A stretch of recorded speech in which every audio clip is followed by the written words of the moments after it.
Seahawks fans, wherever you may be. Welcome back for another edition of the Seahawks Playbook Podcast. Join your host, Bill Alvstad, and co-host, sports writer and football analyst Keith Myers, as we talk Seahawks football.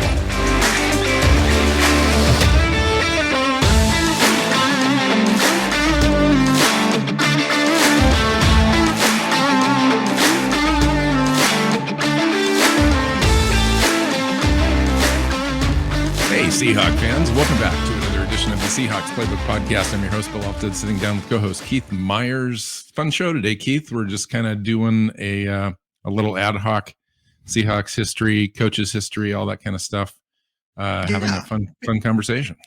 I mean, one of the fun things about all of this is that you've been with the team as a fan, from year one, and I joined in the early '80s. When You I finally didn't was miss old much, enough. Keith. I know. But yeah, so when I was finally old enough to know what football was, and but we've both been around this team for a long time, which is which makes for some fun conversations once in a while. Now, of course, I'm out of practice because I don't really have these history conversations much, and so if I have to dig too far, it's probably going to not be great. But it'll be an interesting show. I mean, I think essentially what we kind of wanted to do was kind of go over the coaches and focus on that. Maybe from that comes additional conversations about players, and time frames, and all that kind of fun stuff. But how you been before we get started? I've been good. It's almost summer, and it would be nice if the weather actually looked like summer instead of it's the wettest spring in 82 years. Yeah, so, that's a long time. Which when you look at it compared to other parts of the country, we shouldn't be complaining. But yeah, it seems like most of the country's flooding. So it's nuts. Today's cool here today. Mm-hmm. Cooler. It's like 101. Oh, it's like breezy. That's a downturn. It was 114 a few days ago. I still don't understand how you live there. I don't. Well, I don't live outside when it's 114. I can tell you that much.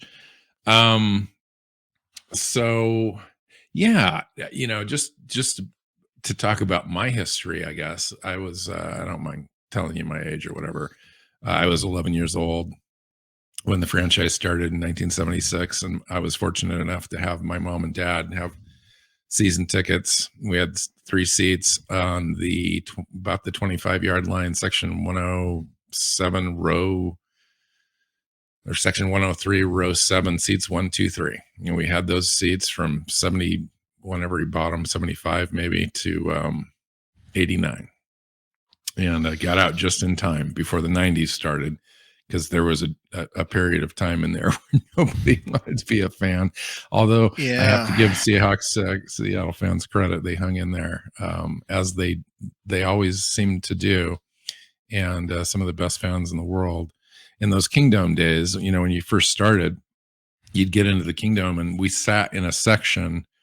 Well, most of the sections in the lower level, the 100 level, were kind of temporary seats. I'd say probably at least 50% of them were moved in and out for baseball and so forth. And so these seats, fans soon found out, made quite the racket when you jump up and down. And so in addition to the yelling, because we didn't know how to be fans yet, we didn't have a football team, it was new to everybody. So we go into this experience together, and we just that's what made it so unique and so special, in the end. But you'd start slamming your feet down, like when the other team had the ball and they were trying to huddle. And so we were trying to make as much noise as possible. And it got really loud in there. I mean, the whole place would kind of vibrate from these seats. And that was one memory. The other memory is early on, I'm going to say like at least by season 2, Bill the Bear Man emerged as this figure that came out of nowhere, that he just ended up being this like Seahawks lore guy that, he was the beer guy. He was the guy that's, walked up and down the aisles forever and sold beer. But he was a loud, boisterous kind of guy. his voice would carry halfway across the stadium, and I'm 11 years old. I'm just thinking, wow, this guy's pretty impressive because he can get somebody's attention 50 yards away and all sorts of entertainment. But anyway, he started leading cheers. And he started doing this see, and then the other side of the stadium would go Hawks, and he'd just throw it back and forth and back and forth. And pretty soon this entire building was in sync. And it was just the craziest thing. And it was just so much fun. And then I think at the University of Washington, I think in the fall, started the Wave one year. And this is probably 2 or 3 years into it. I know, Keith. But he started the Wave at the Kingdome. And I think it was like a pregame thing at first. And then it came during the game. And this thing would end up going 5 times. So you'd have 5 times you'd get up before it completely came circle again. And so this thing would just be waving back and forth, and the noise and this wave. And it was my goodness, it was intense. I mean, it was just intense. And so those are my early memories as a child. Now, as far as the football stuff is concerned, Jack Patera was the first coach, and the team was a franchise. So we didn't inherit a team. It was a brand new franchise. And they had a supplemental draft that helped us get players from all over the league, players that weren't protected. I think we did the same thing in Tampa, came into the league at the exact same time. And so we kind of had first wave of players come in that way, and we ended up with Jim Zorn and just a whole bunch of character guys. Efren Herrera was the kicker, and a guy by the name of Steve Largent came from Houston for an 8th round draft pick. For an 8th round draft pick. There isn't even an 8th round anymore. They used to have 12, I believe. Yeah, I think they used to have 12 rounds back then. But there isn't even an 8th round anymore. So basically, you're thinking of what today would be an undrafted free agent, and probably the second best receiver all time. He's Jerry Rice, Steve Largent. There's a few there now. But there's more games now. The game has completely shifted. Back in that day, it was a running league, and and so the passing stuff, and then you had Jim Zorn as quarterback. So let's all put that in perspective. Jim Zorn probably would have been a tail end starter in this league at this point, if he were to enter the league now, if he could even find a starting job. And but back then, but in terms of overall quality, put him in perspective. Who would he be in today's NFL? Wow. I mean, good night. I guess if he got the starting job and he was a quarterback, he would be a mid-tier kind of a guy. I don't think he'd be that high. But mid-tier for me is 20 to 25 ranked quarterback in the league. Okay, so my thought was Andy Dalton. Yeah, a guy who can start. He is a little bit more charismatic than Andy Dalton. No, I was not talking about that. I'm talking about in terms of talent, on-field production. Compared to his peers, he's he would be what you would consider a placeholder in today's NFL. A guy at a transition, a bridge kind of quarterback to get to the next greatest best thing. So he just wouldn't hold up in today's standards, really. Right. Yeah. Right. So back then, Jack Patera, right? Didn't realize it at the time, but it felt like he was more of a placeholder as a coach too. And I know that he was the guy and the coach, but he ended up getting fired because of retaliation against union leaders during the 1982 strike. And the moment he's gone, this team gets better. So they got better under the interim coach, and then they bring in Chuck Knox, and under Knox instantly become one of the best teams in the NFL, set records in terms of instantly, especially defensively. I don't want to gloss over Jack Patera first. So Jack Patera was an interesting guy because they brought him in because he was he was a player's coach. He wasn't a tremendous disciplinarian. He was kind of, I think he coached at the University of Oregon or something like that for a little while. And I can't remember all of the places. He wasn't around too much, but he came in, he was kind of a player's coach. Everyone liked him. He was kind of fun. Those early seasons were talent short, but creativity ruled the day. And so they did a lot of, trick plays to kind of, give the fans something to cheer for. So those were fun years. There was no expectations. So early on, as an early fan base, there was just no expectations to win whatsoever. So anything that was remotely resembled a win or close a game or outstanding performance by individual players was just celebrated.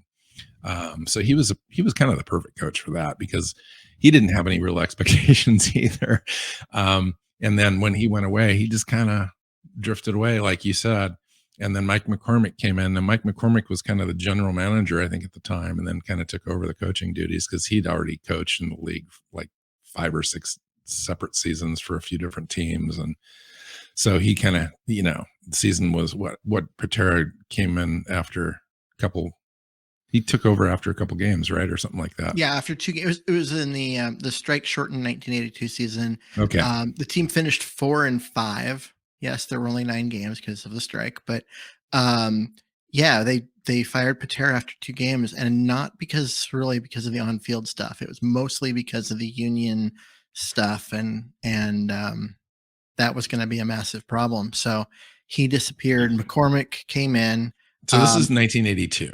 Yep, 1982. Okay. McCormick comes in, leads the team till the end of the year, and then goes back into the front office. It was a 1 year, like part of a year thing, with no intent of being like turning interim head coach into head coach. Right. He just wanted a longer time to search for a good coach. Yeah, and so he came down and managed the team, and then went back to the front office, and they brought in Chuck Knox.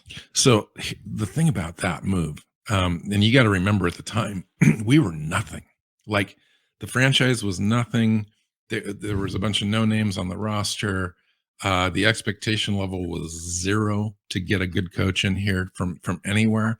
And here comes Chuck Knox, the coach from the Los Angeles Rams, the vaunted Los Angeles Rams, with that great Jack Youngblood defense and the running game and all that kind of stuff. And we literally, that was like the first time that the franchise took a step up and went out and got a good coach with the idea that we could actually compete and be better. And so that was a great moment in franchise history, I thought. Yeah, I mean, it was a little. Is that about the time that you started becoming a fan?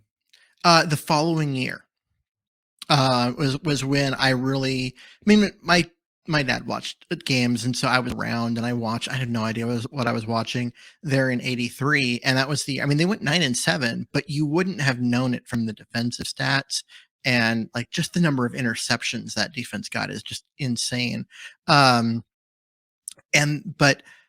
that was the kind of the ground check year, the Kurt Warner year.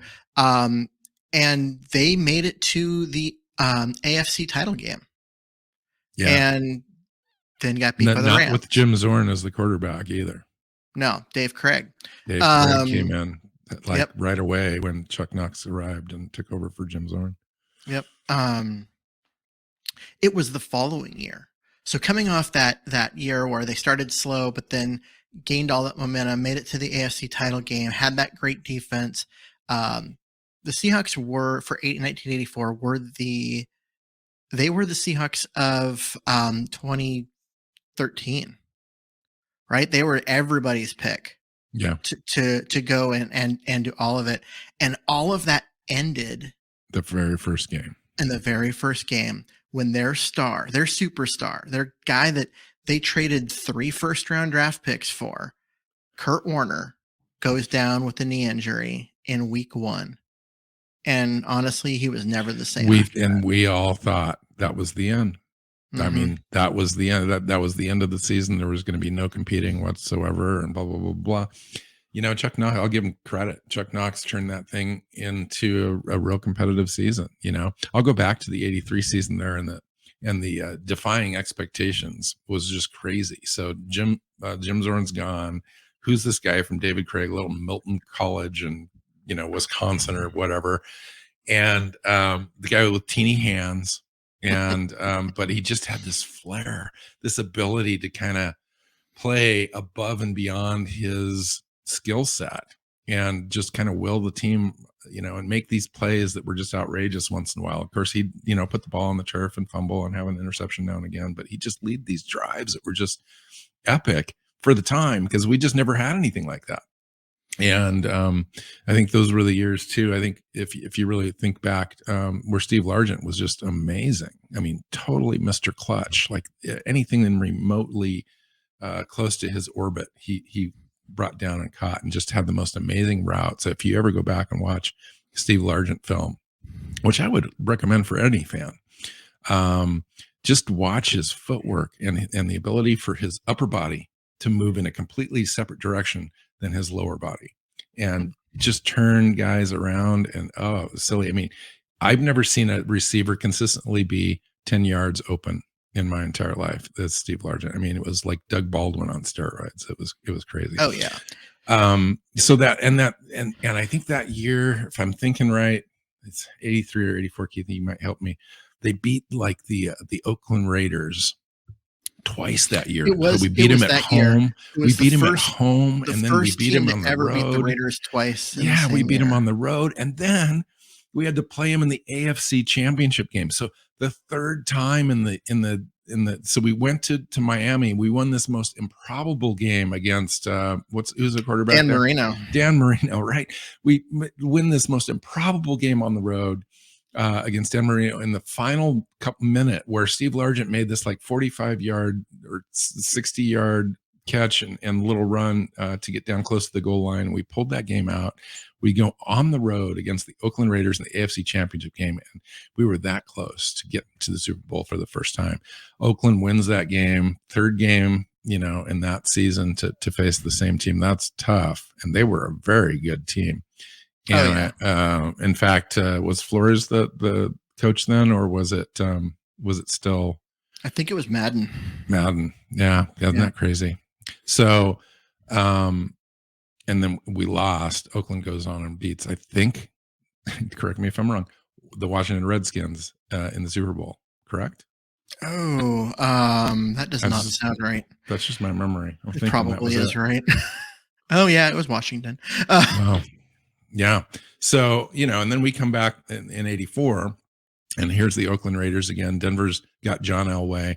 Here we are with little Dave Craig, and we're one of the favorites in the AFC. And that's when we're still in the AFC. Yeah, I mean, Kurt Warner goes down with that knee injury, and everyone's like, well, that's it, because he was the superstar. Dan Dornick was the running back, or somebody like that, right?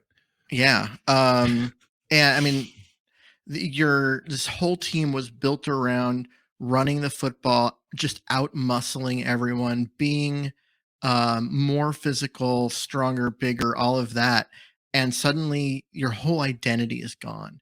And to Chuck Knox's credit, I mean, everyone called him Ground Chuck because he just wanted to run the ball. But to his credit, that year, he opened up the offense. Totally adjusted. And it became Air Chuck. And that is the year that I became a Seahawk fan, because I was old enough. I was old enough to get into it, and it was so entertaining. And I didn't know completely what I was watching, but I annoyed the hell out of my dad, asking a million questions every game, learning the game. And because that was the year that it wasn't just, yay, they won. It was fun to watch, and it was exciting. And I was, this kid that was learning about the game. And at 84, that's my year. I've been hooked on this team ever since. So who was the other wide receiver opposite of Steve Largent back then? Was that Sam McCollum? Was he the guy there, or was he earlier than that? I can't remember. Anyway, they had some nice wide receivers. They had their defense, like Dave Brown, I believe was there, and Ken Harris, and a few other guys.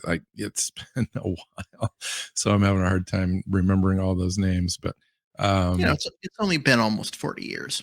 Yeah, So, and I haven't gone back and looked. I'm trying to remember, but yeah, it was just a fun team, a fun defense.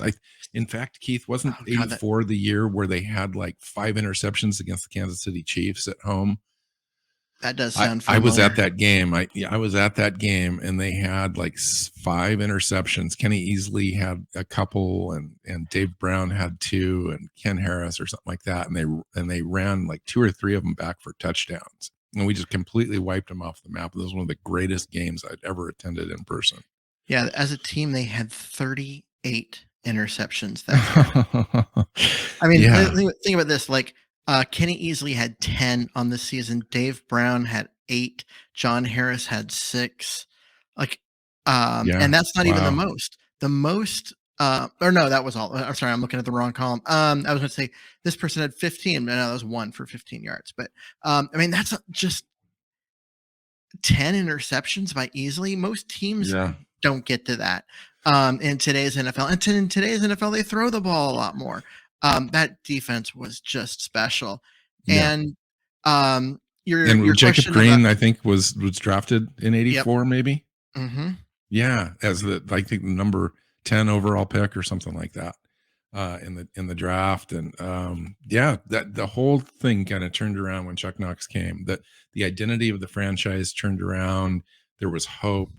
People felt really good about that, and they had a nice little run there for about 8 years. They didn't make the playoffs all the time, but they were real competitive. They made the playoffs 4 years under Knox, which they had not made the playoffs before Chuck Knox. So the fact that they made most success in franchise history to that point. Of course, we're only talking 10 years old as a franchise, mm-hmm. but it seems crazy to me now because it seems so long ago. It seems like it was a much longer period of time.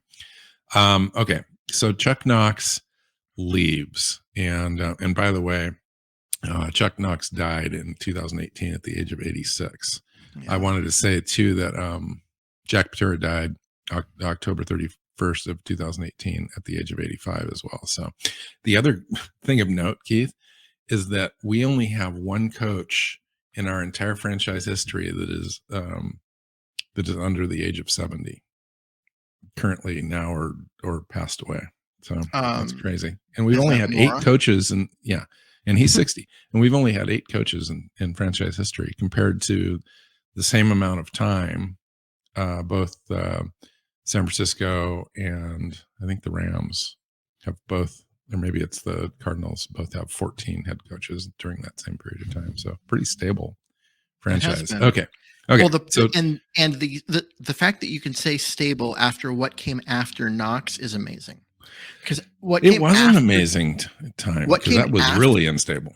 Yeah. What came after Chuck Knox? So they finished 7-9 that final year, and he was on his way out. And 1992 happened, and so they hired Flores, the guy from Oakland, who's now in the Hall of Fame because he's the first Hispanic head coach and all of that. He was brought in not to win games, and they won No, man. He won 2 Super Bowls with the Oakland Raiders. He did, but he was brought into Seattle to not win games. Really? He was hired in Seattle to tear the team down and make it and get it ready to sell. Yeah, because the owner at that time wanted to move the team out of Seattle. So during this whole period of time, the Nordstrom sold to Ken Behring, mm-hmm. and Ken Behring was from California. And the idea, the rumors started early with Ken Behring, actually, that he wanted to move the team to Los Angeles. And I don't necessarily completely agree with the whole Tom Flores dived the team, because I think that the integrity of a coach like Tom Flores is probably higher than that. But that's what happened in the end. He was horrible, but we also had horrible draft picks and the whole thing. It may have come more of a general manager situation in cahoots with he was Ken Behring to kind of trash this thing. A great coach who won 2 Super Bowls and was great at everything, and he comes to Seattle and is just abysmal at his job. Mm. And at the same time that the owner is saying that the fans don't care, Seattle doesn't care, we need to move to California and all of that. And he's making this team just an absolute joke. You may not want to, say that Flores was that, but Flores was that. He was not. There was an effort to win. You look at the play calling of what happened in some of those games, and you're like, they are not trying to win. They just genuinely aren't. They don't care. And this was a team in '92 with Cortez Kennedy on defense, right? Defensive Player of the Year was on a team that went 2-14. How odd is that? And these times are forgettable. I mean, what was like? I think Kelly Stoffer was the quarter. Maybe Stan Gelbaugh. Stan Gelbaugh was the quarterback who played the most. So and that's why we lost. Nobody's going to win with those guys at quarterback. And Kelly Stoffer was drafted, I believe, when Knox was still here, if I remember correctly. He was not drafted by Seattle. He was the Seahawks traded for him in part because basically he got drafted, and I do not remember who drafted him, but they were anyway, like, he is not Knox, who we thought we were, and instantly traded him to Seattle. Maybe it was the Indianapolis Colts. And it seemed like Chuck Knox was completely against that move. And Absolutely. Mike McCormick was the guy that brought him in, I believe. Yep. Okay. So let's pass through this because Tom Flores era and that whole thing. So we can talk about the Bearing situation. It leads to what happens in the future. So, okay. So the Ken Bearing situation is funny because the final justification, as he was trying desperately to get this team out of Seattle and down to California, his final call was that the Kingdome was unsafe because of earthquakes, and he wanted to go to LA. And at that point, I'm done with you. You clearly had no integrity at all as a human being. And the NFL was done with him too. So he, when they denied him every request to relocate, and he was forced to sell. Yeah. So they had trucks loaded with all the equipment and actually on I-5 heading towards Los Angeles in the middle of the night when this thing got turned around. Mm-hmm. So that I don't remember the exact details of how it got completely stopped, but I think the league said no. And they turned the trucks around, literally put it all back. And then it seemed like we just kind of, I don't even remember exactly what happened in that year or 2 years right there before Dennis Erickson kind of came on board. But it's just a forgettable situation. So Dennis Erickson comes on board in 1995. He'd had some previous success immediately before that with the Oregon State University of Miami. And then went to University of Miami, had national championship. Yep, won a national title with University of Miami. He coached Idaho, then moved to Washington State, then went somewhere else. That's when he went to Miami. Then he came to the Seahawks, and then after the Seahawks, he bounced down to Oregon State and eventually ended up with the 49ers. That's right. Weird career. Wow, for him. Okay, so you got a better memory on that than I did. So that surprises me because he's a very forgettable person. Well, right, and I was actually, I remember at the time kind of being a little excited for Dennis Erickson coming from Miami, national championship. Was it Vinny Testaverde that he won the national championship with? Yeah. And Vinny Testaverde comes to mind in year 4 of Erickson. That's another story, but yeah, right. Well, did he cross the goal line or not? He didn't even come close. So yeah, and so Dennis Erickson leaves Seattle with a 31-33 overall record. Basically a 500 coach. And Dennis Erickson was, oh man, I was going to make this joke and now I can't remember the name. Coached for the Rams forever and was mediocre. Fisher. Yeah, he was Jeff Fisher before Jeff Fisher. He went 8-8, 7-9, 8-8, 8-8. Wow. So, yeah, he was bad. Right. And then in the final year of that, they looked like they could have made they were in a position they could make the playoffs as the last wild card team if they win in the final game against the Jets, and Vinny Testaverde runs, sneaks up the middle for -1 yards, but somehow they call a touchdown, even though the only thing that came close to the goal line was his helmet. Yes. And that's how instant replay started, folks. That's how instant replay came back. It had been around earlier, but it was terrible. And the way that they were doing it was they were reviewing almost every play, and it was making games like 4.5 hours long. And so they scrapped it. But then that particular thing brought instant replay back to the NFL. And in the current system where there's challenges and you can only have so many instant replays per game so that it doesn't extend the game too long and all of that. So, yeah. But in the end, it two was big probably significant better for Seattle.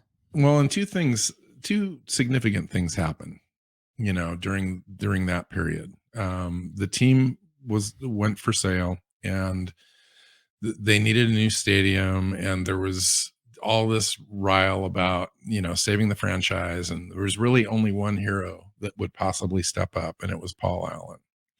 And Paul Allen purchased the franchise and saved football in Seattle. So if we tell that story a little bit, you look at Paul Allen was already the owner of the Portland Trail Blazers, and that was his thing. That's what he wanted to have. That was his franchise. That was his baby. He loved basketball. Yeah. But when all the stuff was going down with the Seahawks, his sister, Jody Allen, went to her brother, Paul, and said, "You have so much money, and you earned it here in Seattle. We have a civic duty to this city to make this right and not let the team leave." Wow. And that is how Paul Allen became the owner of the Seattle Seahawks. So I get that there's a lot of angst about Jody Allen, and we know this team eventually has to sell because of the terms of the trust and all of that. But we have to remember that Jody Allen played a very key role in keeping the Seahawks in Seattle. Wow. Good point. I totally missed that. I mean, I probably heard that at some point, but yeah, that's a nice reminder. So, and then they commit, he gets the county to commit, or the state to commit like $150 million towards a new stadium. And he puts in a little bit of money, and the league kicks in some. And so we end up with the Seahawks Stadium, I think is the original name, right, Keith? For 1 year until it became Century, or no, then it became Quest, CenturyLink, and then CenturyLink, and now it's Lumen because and that stadium is nearly 20 years old, right? It is. Yeah. And that's weird to think about because you go there, and I go there, every year still, and there's a lot of it that feels new. Yeah. And when you were in the Kingdome when it was 20 years old, it was a dump. It felt like it was 60 years old. Yeah, it was an absolute dump. The Kingdome was a terrible place to watch a game in terms of like a lot of the different stuff and the viewing angles and all of that kind of stuff was bad. And you couldn't hear the announcers either. It would just echoed off everything. And yeah. Yep. Okay. So, so the franchise is saved, the stadium is being built, and Seattle goes out and hires arguably, easily the second best coach in franchise history, Mike Holmgren. Yeah, without question. And Mike spends 9 or 10 years in Seattle, accumulates like a nice winning record, takes us to our first Super Bowl. I have to tell you, I went to the NFC Championship game against the Panthers in 2005, or it would have been 2000. Was it 2005? Yeah, 2005, January 2005. And at the time, it was the single greatest football game I'd ever been to in my life, because I think we may have even been either even or slight underdogs to the Panthers. Now that was when Steve Smith, Delhomme was the quarterback, and Steve Smith was their the wide receiver, that and they had a great dominated running. the NFL. They had a great running game, and they had a nice stout defense, and we just slobber knocked them in that game. And Hasselbeck had a good game, and Sean Alexander had a good game, and the defense nearly shut him out, and it was just a wild, crazy affair. And so when we won that game, it was like a euphoria. NFL MVP Sean Alexander, who set the record for total touchdowns in the NFL in a single season, only to have it broken the following year by LaDainian Tomlinson. Yeah, crazy. But he had an outstanding year. I mean, that was just an outstanding year for a running back. So the Seahawks made the playoffs in 5 straight years under Holmgren, 2003 and 2004. And, both times they lost in the wild card round. So they made it, but it didn't matter. But then they went on that run, finally got over the hump, got to the Super Bowl. And then the next 2 years, they won a playoff game and made it to the divisional round before they lost. So it was 5 straight years, but you could tell the end was coming. And the following year, the wheels completely came off. Yeah. So, that final year, what did we do? Like, was it 7-9? I think was his final year. No, 4-12.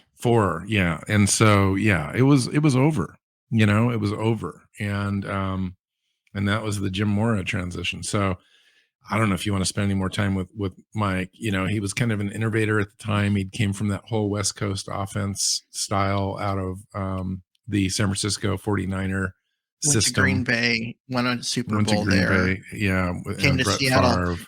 Yep.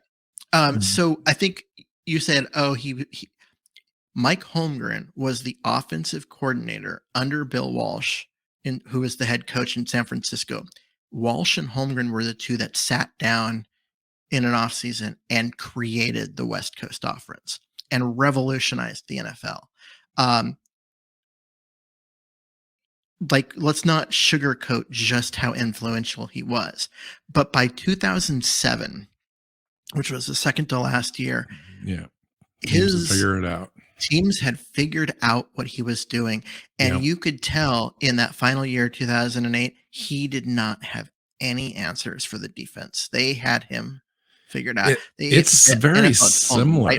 It's very similar to the way that Seattle's defense under Pete Carroll started very innovative, and slowly but surely teams could put beaters in there for that defense. And by last year, Ken Norton he didn't have any answers for a lot of stuff. And of course he had players playing out of position, all that kind of stuff. So we completely brought in a new system, the system that's currently in vogue. That's probably in 10 different franchises at the Donatel and what is it? What's his name?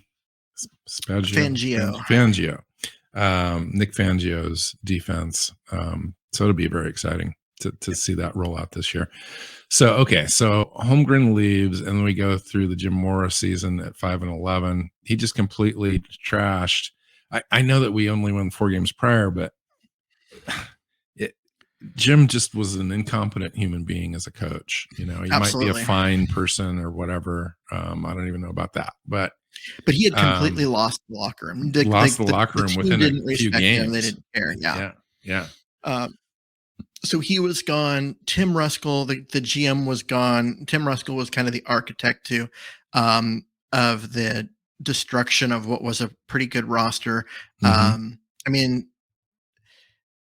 They brought Ruskel in because Holmgren was fired as GM but kept as head coach, and they had and then when they brought Ruskel in, things just started to unravel. And Ruskel was the one who created the Mora situation, which didn't work. He was fired. Mora was fired, and the team went looking for an identity. And instead of going and finding a general manager and then, hiring a coach. And with that, they went and found a team vice president or president. So They Tim wanted, Lewicki, I believe, is the guy that was in charge that of was in this charge. situation. Yep. And he was the president or general counsel or vice president or something of Vulcan. Same organization that also controlled the Trailblazers. So there was a little bit of uncertainty as far as do these guys know football? Can they figure this out? And that was kind of the big story after Jim Mora was gone. And what they did was they went and found someone who knew football, and they didn't just hire a person. They brought in an entirely new everything, because it was a vice president. He controlled everything. He hired his own general manager. He set up the entire front office, the entire coaching staff. Everything football became new. And of course, we're talking about Mr. Peter Carroll. Yeah. Wow. And at the time, and I get this, came from USC. Half the population hated USC and half the population loved USC. All the Washington Husky fans, Washington State Cougar fans, they hated this guy. And they didn't even want to give him a chance because he's washed up. He already had his time in the NFL, washed out, went to USC. Yeah, he had some success there, but he's a cheater and all that kind of crap. And so he comes on board. I'm like full on happy because I don't care about any of that stuff. See, I thought it was a mistake. I looked at him as a coach, and I looked at him as his beyond coaching, like his philanthropy kind of stuff and his motivational speaking type stuff. And I was looking at that holistic thing without any of that other garbage in there. And so I thought it was a home run when it first happened. I just didn't know if he was going to get the chance to really go for it. So I thought it was a bad hire because he had kind of had the team, the Reggie Bush situation. No, that didn't even bother me. It was his tenure with the Patriots and the Jets that were both not great. And then but he didn't have complete buy-in there.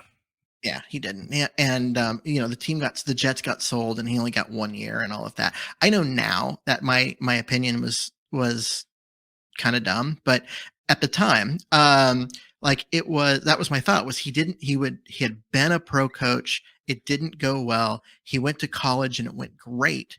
So clearly his style, his rah, all of that, it works great with college kids, but that doesn't mean it's going to work with NFL that was certainly the players. rub, wasn't it? And I was wrong. Absolutely wrong. That first year they went 7-9, but made the playoffs because the division was that bad. That gave us the Beastquake game against the Saints. The year after that, they went 7-9 again, and we're like, maybe this isn't going to work. And but you could tell that they were a quarterback away. And then they started to turn it around, and they got Russell Wilson in 2012. They went 11-5. The year prior, they'd got KJ Wright, and I think Richard Sherman. And they were just building and building and building. And Earl so Thomas. 2012 started out really slow, but then they ended up 11-5, made the playoffs, lost in the divisional round, and against everybody. Falcons. Yeah, and they had the lead with 38 seconds left. And then you knew at that point the whole franchise had turned. The writing was on the wall. You could feel it. You could just feel it. The whole the trade for Marshawn Lynch. I know you kind of glossed over that just a little bit with the Beastquake thing, but that was epic. I mean, that moment in franchise history is chiseled. It can be in bronze in front of the stadium, and people will remember that run for 75 years. I kid you not, because that turned that franchise from a loser mentality to an identity in an instant, and it was awesome. Yeah, that was probably in my opinion, I'm a Seahawks fan. In my opinion, it was the greatest run in NFL history. I giggle every time I watch it.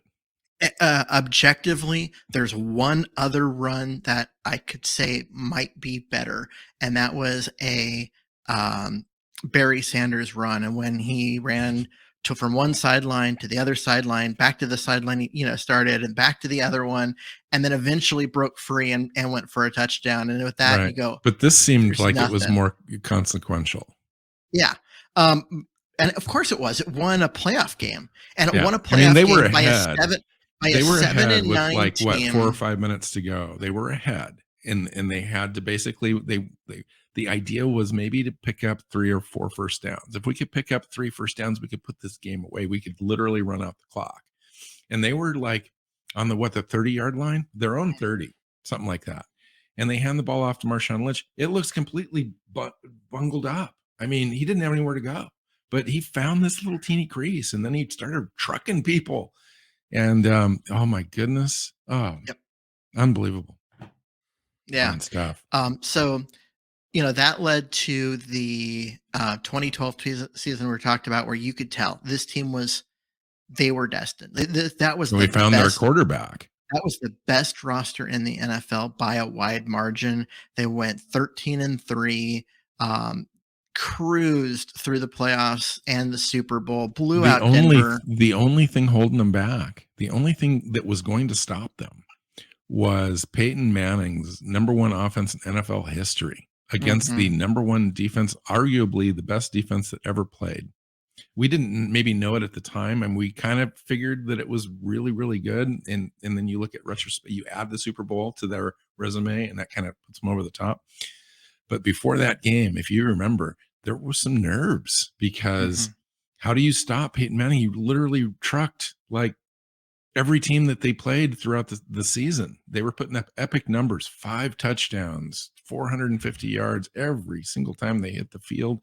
And then he had Seattle's defense. And I think I attribute that game to Cam Chancellor, because immediately he set the tone against Thomas, their wide receiver. Went out in a little short crossing pattern, and Chancellor hit him and just knocked him flat on his butt, and back about 6 yards, and that set the tone. And that was the end of that. Yeah, Chancellor should have been given MVP. Sorry, Malcolm Smith. I understand why they gave it to you. Yeah. I just disagree with the decision. Cam Chancellor was the guy. But yeah, awesome. Super Bowl. Woo, first one the franchise has ever won. The following year, they make it back to the Super Bowl. But you could tell this was not the same team. They were not as good. The defense was almost as edge. good, but the offense wasn't. The offensive line had fallen apart. The wide receiver core simply wasn't as good. And they struggled to move the ball at times. There's a lot more 3 and outs. They didn't have that edge. They didn't have the ability to just dominate every team the same way that the 2013. But they still had the #1 defense in the NFL. Yes, they did. And they made it to the Super Bowl, and they were a yard away from winning. And we know what happened. Let's not talk about it. So they lost that one, and that was when the decline started. And part of it started because there were players. You can't lose a game that way. And the defense thought they won the game, and that the offense gave it up. And it became this disconnection between the two. And so you ended up with a major problem, a big rift. Did you hear what KJ Wright said on the radio just the other day about it? No, I did not. Yeah, he just kind of confirmed all of that. That basically that's when the team kind of was lost. Was at that moment. So yeah, and we've been fighting tooth and nail to get back there. And, we've made some big trades that haven't worked, and some trades that have, and some draft picks that have been bungled, and some draft picks that have been great, but we haven't been able to put it all together, and they went through this major kind of reset in 2017, got rid of some players that were at the time Hall of Fame level players that had some injuries, and we had some bad injury luck to other key players, Cam Chancellor, Cliff Averill, and just could never regain that superiority again. And of course, you're competing against other teams as well in our own division that are hard to get by. So, when you think about Pete Carroll, you got to think about the whole. It's not just this year or what decisions he made last year or whatever. I take a look at the whole, because that's the way he's going to be looked at when he leaves someday. And I think he's a great coach. I think he makes good decisions. I think he's not credited with being adaptable in a way that I believe that, when you go and look back at it, he'll be looked at as a guy that really adapted over the course of his career as a coach in Seattle. He obviously will be tied with Russell Wilson. It wouldn't surprise me if those two enter the Hall of Fame together at some point or introduce each other at the Hall of Fame. And it's just one of those things where I'm hopeful that this reset turns into another opportunity to rebuild this team, this roster from scratch, to get back into a competitive situation where they can get back to the Super Bowl.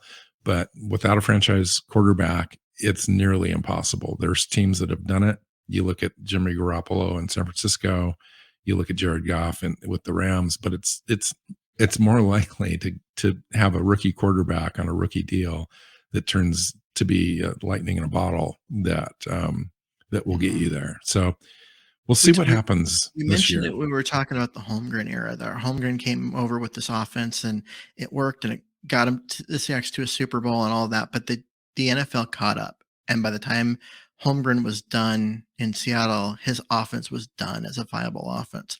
Pete Carroll's defense was that way. He changed what teams were doing. He changed what teams wanted as a cornerback because of what the Seahawks were doing. Yeah.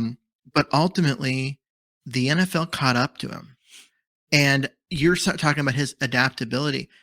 A year ago, we had an all-new offensive staff learning an all-new offense because he recognized that what they were doing and what he had wanted the team to be doing wasn't working, and they needed to change and they needed to update. And then this offseason, he's done the same thing as to his defense. He's given up control. He's hired some really, really smart people to completely develop a new scheme. Yeah. That takes a lot of guts at 70. He's going to be 71 by the time the first kickoff comes around in September. Yeah. A lot of guts. You know what's really fascinating to me is that he's got the offense and his defense that he just hired is literally designed to stop the offense that we have. Mm-hmm. So it's designed to stop the Rams and the 49ers and a few other teams that are, coming up in that style of offense. So I find that very interesting that he literally has the offense that other teams are trying to stop right now. And then he's got this defense too that's world class. I mean, it should be interesting. Now, I heard Sean Desai on an interview say that, we come from this background with the 3-4, but Clint Hurtt's still running the defense. He's Pete Carroll's guy. Pete Carroll's still here. We're going to have a hybrid system. We're going to have a little bit of both. We're going to have a few things. We're going to have some wrinkles. Teams aren't going to kind of, recognize different fronts and stunts and all that kind of stuff. So it'll be kind of interesting. The first half of the year should be interesting because I think equal parts teams are going to have a hard time figuring out our defense, but also we have a brand new defense with a lot of new players. Our own players are going to have a hard time figuring out our own defense. So it'll be interesting to see if they can pull it all together. And the one thing that I'm going to finish on is coming off that last year. Yes, we have all the new defense, we have a lot of new players. Wagner's gone, Wilson's gone. We got to figure all that out. Last year's team was not as bad as the record and everything indicates. Yes, they were 7-10. They finished in last place, all of that, but they had a positive 29 point differential. If you look at the analytics of that team, that's a team that should have been 9-8 or 10-7 by that point differential. And you can probably add a few points to that if Russell Wilson is healthy and plays. Yeah, but even just with the team they had and the injuries that they had, that was a team that should have won more games than it did. Did we improve the roster minus Russell Wilson in the offseason? Minus Russell Wilson, sure, but the loss of Russell Wilson undoes anything else you do. But they're not coming from this place of oh my God, the cupboard was completely bare and they have to start over. Losing Wilson hurts and it sets the franchise way back, but there was more talent here and the team performed better than I think a lot of fans give them credit for when you look at the overall stats for the year.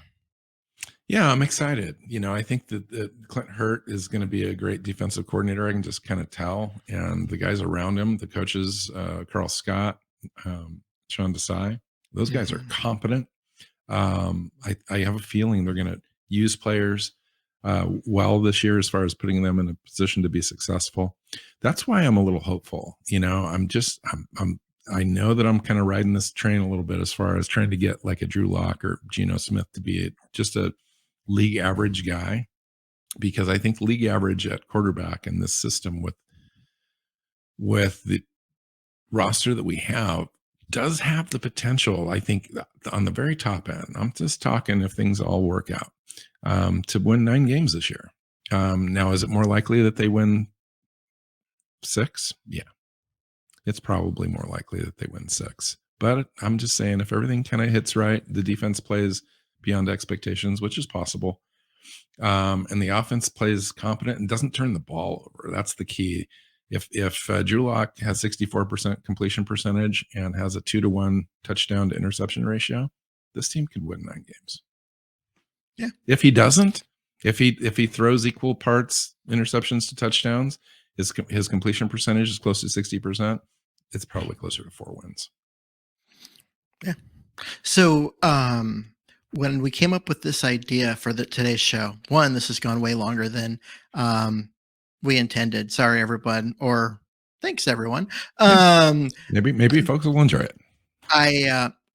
When we came up with this show, it was mostly around the idea that I wanted to mention someone we haven't not talked about yet. Well, let's get that in. I just realized that the entire premise of this show was I wanted to talk about Tom Catlin.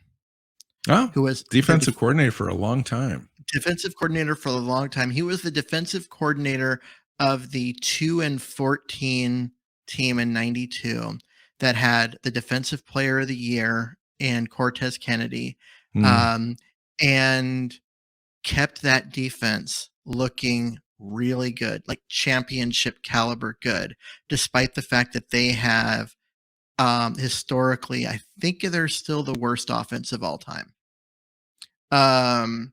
And that says a lot.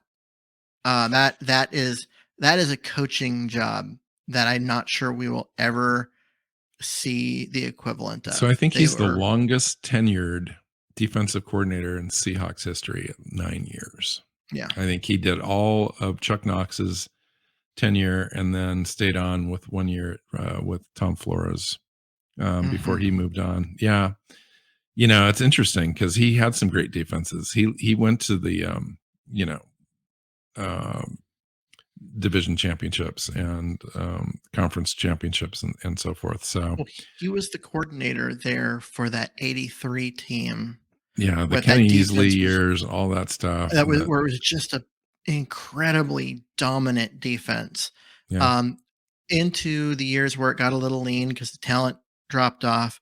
And then that 2-14 year was his last year in Seattle. Honestly, he could have been given coach of the year that year for the job he did. The team was that bad on offense and the defense was still really good. So, yeah. So anyways, that was my thing. I really just wanted to talk about him. He never got a head coaching job. I don't think he went on anywhere else after Seattle. He was a Buffalo defensive coordinator for 5 years and then Seattle for 9. That was it. Yeah, I heard that he ended up with like stomach cancer or something, and that kind of ended his career after he left Seattle, and he never did anything else. But and that may not be true. It's just kind of what I'd heard. But he's a guy that most fans just don't know that name, and they should know that name. Yeah. Interesting. Rusty Tillman was a defensive coordinator for Seattle for a couple of years under Tom Flores too. He was a great special teams coach, but he couldn't coach defense for sure. Anyway, Keith, thanks, man. I mean, that was a great history lesson for a lot of fans that really haven't paid attention beyond Pete Carroll or Mike Holmgren. You know, the franchise does go way back to 1976. It's good to kind of go back, maybe take a look at some of the players that played, some of the coaches, some great moments. You know, the golden years of the franchise have really been coming under Mike Holmgren and especially Pete Carroll. And appreciate what you've got, because it's pretty great. The last 10 years have been significantly better than anything that came before it. And yes, that included a Super Bowl run with Holmgren at the helm. But I know, back in 2017, the Seahawks went 9-7 and missed the playoffs. And that was bad enough that Pete Carroll fired his entire coaching staff. The team had not had back-to-back 10-win seasons ever in its history. But under Pete Carroll, 9-7 was bad enough that he fired his entire coaching staff and brought in all new people. Yeah, he's had 8 years with 10 or more wins. Yeah. So keep that in mind. Exactly. Let's let this season ride with whatever it's going to come. We'll see what happens. I don't know that it necessarily comes with Pete Carroll's head on a platter, but it shouldn't, because this is at least a 2-year plan, if not 3, because that's just what it takes to turn around a franchise after you do the quarterback situation. And, for right or wrong, Russell Wilson is no longer here. Great years, great memories, but it's time to shift, and here we are. So anyway, thanks, Keith. Yeah. Follow Keith on Twitter @MyersNFL. You can follow me at NWC Hawk. You can follow the show. Find your favorite podcast platform and subscribe, and make sure you share. So until next time, go Hawks, guys. Hawks. Seahawks Playbook Podcast listeners, thanks for joining us for another edition of the show. You can find us on Twitter. Bill is at NWC Hawk. Keith is at MyersNFL. And the show is at Hawks Playbook. You can listen and subscribe to the show at SeahawksPlaybook.com.